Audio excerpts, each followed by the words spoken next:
আপনাদের সবাইকে বলি যে আপনারা স্বাস্থ্য সুন্দরভাবে আস্তে সুস্থ ফিরবেন। প্রয়োজন হলে আজকেও আপনারা থেকে যেতে পারেন।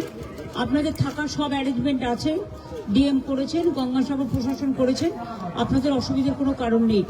আমি গঙ্গাসাগরের মানুষকে, মা বোনেদের, বিশেষ করে ভাইদের সকলকেই, আমার সব তীর্থযাত্রীদের, এনজিওদের আমার অনেক অভিনন্দন, আমার ছোট ছোট বন্ধুদের জানাচ্ছি। এবং গঙ্গাসাগর মেলায় অনেক অতিথি আপনাদের আসবে, আপনাদের বেচা কেনাও যেমন হবে তেমনি অতিথিরা যাতে প্রশংসা করে সেটা আপনাদের সকলকে লক্ষ্য রাখতে হবে, যাতে কারো কোনো ত্রুটি না হয়। গঙ্গাসাগর মেলার জন্য পর্যাপ্ত পরিমাণে হাসপাতালের ব্যবস্থা, বেডের ব্যবস্থা, ডাক্তারের ব্যবস্থা, অ্যাম্বুলেন্সের ব্যবস্থা, আপনার বাসের ব্যবস্থা, সমস্ত বাস একটাই সিঙ্গেল টিকিটে যাতায়াত করতে পারবে।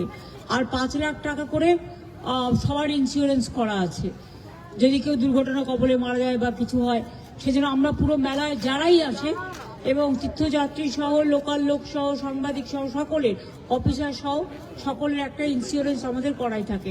আর গঙ্গাসাগরের ব্যাপারে যে তীর্থকর ছিল বামফ্রন্টের আমলে সেটা আমরা তুলে দিয়েছি।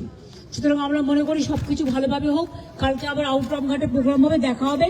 সবাই ভালো থাকবেন, সুস্থ থাকবেন, সুন্দর থাকবেন। আর SIR এর ব্যাপারে আমি সবাইকে বলবো, ভুল ভাল করছে ইলেকশন কমিশন। জীবিতদের মৃত দেখাচ্ছে, বয়োজ্যেষ্ঠদের নাকে নল পরিয়ে নিয়ে যাচ্ছে এবং যেসব অ্যাপ করেছেন বিজেপির IT সেলকে দিয়ে, সেগুলো ইললিগাল, আনকনস্টিটিউশনাল, আনডেমোক্রেটিক। এভাবে চলতে পারে না। আপনাদের বলবো আপনারাই ক্রস চেক করুন এবং আপনারা মানুষের পাশে দাঁড়ান। আমার পাশে দাঁড়ানোর দরকার নেই।